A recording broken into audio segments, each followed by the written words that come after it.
And I felt like if I continued to do this, that was the only option.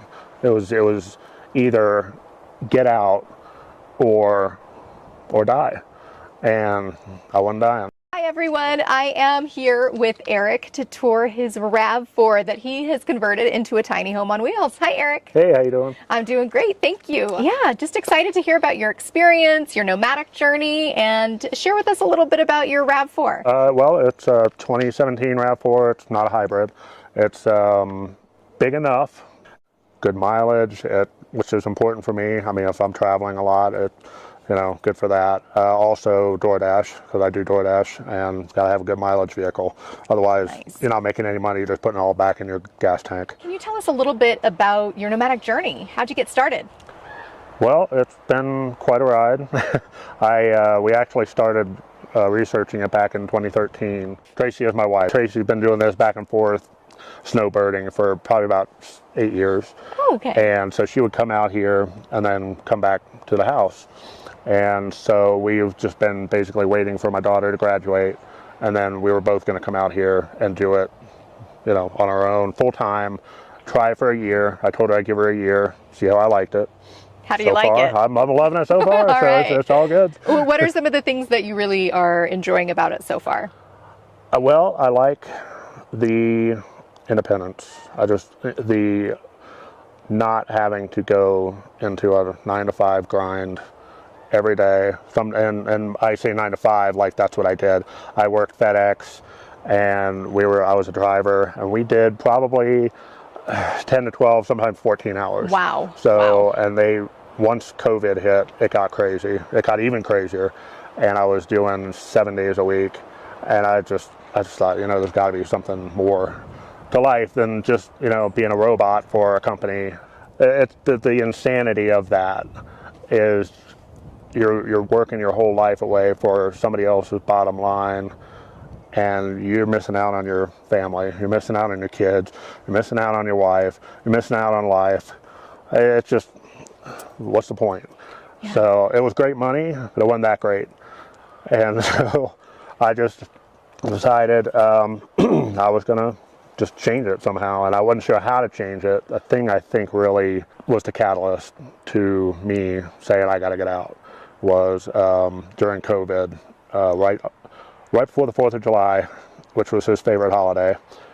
A buddy of mine was doing his route, and he was on the same team as me. We were doing a route, and he finished his route, and then he was heading back to the terminal, and he passed away from a heart attack. Oh, wow. In his van. And wow, in his FedEx van. Yeah. Wow. And he crashed into a fence, and he died. Wow. And it killed me. Yeah. So I said, you know what, I'm not going to die in my van. Mm-hmm. And I felt like if I continued to do this, that was the only option. It was either get out or die, and I wasn't dying. Having him right there in front of me, it always gives me a reminder, this is why you're doing it. Because you can say, well, I'll do it eventually, and then sometimes eventually doesn't come. Well, can we take a look at your RAV4? Absolutely. All right. So this is the RAV4, and probably start with the windshield covering. And I got this windshield covering from a friend of mine, and in fact probably 70% of all the stuff I've gotten has been kind of hand-me-downs, or I just don't need it anymore. Here, you can use it. So this is great because it actually fastens into your car, and then you also get the mirror straps as well. Do you know what those are called? I think it's called a frost shield, if I'm not mistaken. So great. And it's very cool. I like it. With this, I have it's basically a mesh, I don't know, like pantyhose kind of material, and I just fasten that down. I'll do these at night sometimes, even in an urban setting. I'll put these on at night, and it does help with the airflow, and so it feels a lot better. That magnet is a great idea. Yeah, they're only 4 or 5 pound weight. You can get them higher, but really the 4 pound is all you really need for that. So I try to keep the front as free and clear as possible, because with me doing DoorDash, I just need to have room to put the food on the floor, food on the seat, drinks, whatever it is. I can kind of do that in the back, but it would look bad if somebody comes out to get their food and I'm pulling it off a bed. Probably wouldn't be the best optic. Sure. So yeah. Plus, if it's spilled, you don't want food on your bed. Right, exactly. Back here, these are my vents, and all they are gutter guards. And I got them at Home Depot. I think they were $2 a piece. I did have to do a little bit of trimming to shape it to the window, because the window does have a slight curve to it. That is such a good idea. Do you find it gives you a lot of airflow? Yeah, it does give, especially when you have a fan on the other side, and it can blow that air through even better. It does help. And of course, the back is where everything is. I've got my Reflectix up here, and this is my bed. That's my shower bag, my camera tripod, and then I also have a little bit of a 2-liter storage right there. Oh, nice. Yeah, and so when I'm not using my my Reflectix, which I just did this upgrade where I use some Gorilla Tape to go around it, give a little bit of sturdiness. Oh, perfect. And then also a little pull, so I'm not having to constantly dig at the corner. Well, that's a great idea with the pull. Can we see that again? Yeah, yeah. That's a great idea. Yeah, So, just like a little handle. Right, exactly. Because pulling at the corners, it can, well, one, it'll frustrate you, and two, it will wear it out eventually.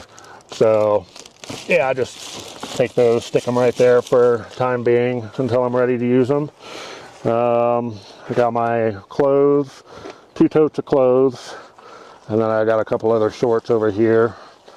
Some garbage in the front and the back, very important. Yes. Got to have it everywhere you Right? go. Because of my tire, I have to have access to my tire. So the woman who helped me build this put the hinge in, and then that way I use that to hold it up so it's not in my way when I'm trying to get the tire. So then under there's some storage back under that way. I've got a step stool. I've got some tools and various things that you just don't need every day. Sure. It's great under here. And then my bag of bags. Nice. Got to have your bag of bags. Those are important. And I just have it right here. That way the zipper's right there, and I can grab whatever I need. Perfect. When I need it. Do your Reflectix just stay up, or do you have to secure them with anything? Believe it or not, these stay up. Wow. I'm surprised. Oh, that's great. I had to do a little bit of trimming around this curve here, but once I did that, they just stay, and they don't come out until I pull them out. And you were sharing a tip about how to cut Reflectix to the right size. Yeah, actually a buddy of mine who's not a nomad came up with this idea. He used wrapping paper. Put the wrapping paper up, take a marker, and just go around the shape of the window, and then you have your template. You just cut that out, and then you put that against your Reflectix, the bigger piece, trace around that, cut. You got a perfect fit. Nice. That's great. That's a great idea. Yeah, I put these arrows there so I would know, because for some reason I get turned around and I'm never sure which way to put them in. That's another good idea. There's a lot of good Reflectix tips right now. Yeah. So I actually sleep at this end, and when I first started doing it, I was actually sleeping at this end too, but then we thought it would be better to sleep at the other end with my head towards the hatch. But unfortunately, with the receding roof line, I have a little bit of claustrophobia, and I would wake up at like 3 in the morning in a panic. So eventually I just switched it back to over here. And ever since I've switched to the side, I haven't had a claustrophobic incident. So it's been very nice. Great. Anything that I don't need, I just put underneath here. So yes, I definitely have had my eye on those baskets. That's super creative and functional. Yeah, so I have found that these clips are extremely useful for pretty much anything. And I found that they will hold these little buckets, because when I get in here at night, I'll just throw in my glasses, sunglasses, my wallet, whatever's in my pocket. The basket I actually picked up in Mexico on my first trip over the border. One of my fans that I use for ventilation. Nice, that's important. And the clamps are very nice too, because they're a little stronger than the clips, and they hold a little bit more. Great, yeah, so you have quite a bit of storage here. Yeah, so this is what my friend and I built together. She came up with the idea. She came with all the expertise, and I was her tool monkey, and she did a great job. Food and toiletries on this shelf, and then down here is my kitchen stuff, like my plates, my pan, my knife, and all that stuff used for cooking. So you're able to access all of these items from inside and outside. I see a lot of builds that they completely block off the one side. You can't do anything with it. You might as well not even have a door. So, but this one, it's open, and occasionally something will fall out. Usually one of these books right here might fall. Other than that, I don't have anything that's going to break right there, so I know it can happen. Nice. So this way I have access both sides, and right here in this empty space, that's where my power station lives when I'm on the road. So I have a little Rock Pals 300 watt, and it lives right there, and I can charge it from my car while I'm driving without moving it at all. So you had mentioned that you travel with your wife. Can you tell us a little bit about how you guys have that set up? Yeah, so she's in a road trek camper van. It does work well for us to be in separate vehicles, but also together. Because if she does need to go somewhere for a meeting or something with her job, she can go do that. I can go and be in Phoenix, do DoorDash. I can do whatever I need to do.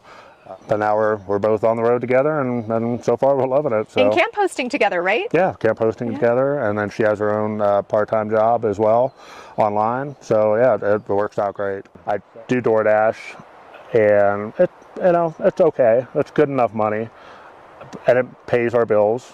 And actually right now we're at a campground, and I'm doing camp hosting at Benito Campground, and you're stationary, but you're also still, eventually you're going to leave. So it's kind of best of both worlds in a way.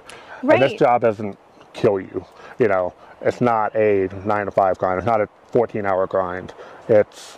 You do a little bit of work, you take a break. You do a little bit more work, you take a break. You say hi to people, you smile, and actually mean it. So you get to be outdoors and not working like 12 to 14 hours a day. Yeah, absolutely. Wow. Yeah. So that's great. Yeah. I love it. We realized that we're obviously going to be here for a few months.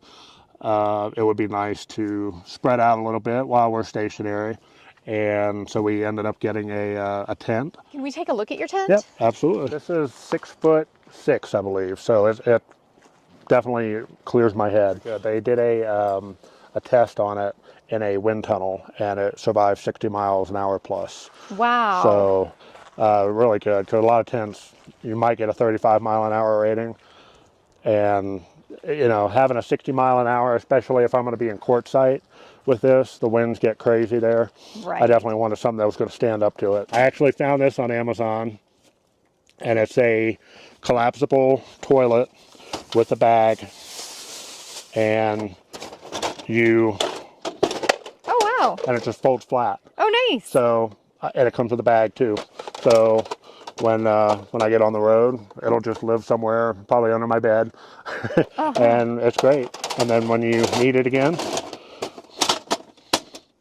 it's all set. I mean, it's like a 2-second setup. It's not even that. For folks who are watching this, who really want to hit the road, but something's stopping them, what advice would you give them? You just do like Nike. Just got to do it. Take what you have, whether it's a RAV4, whether it's a sedan. I know some people live in sedans. All right, there you go. So just get out there and do it, and you just never know. You might like it, you might hate it. And if you hate it, you just go back to what you were doing, and no harm, no foul. But you'll never know if you don't try. So awesome. Yes, just do it. And Eric, thank you so much for sharing your awesome car and build and life experience and your tent. I appreciate you coming out. Thank you very much. Absolutely. To see more tours of real-life nomadic living, give this video a like and subscribe to our channel. See you next time, folks.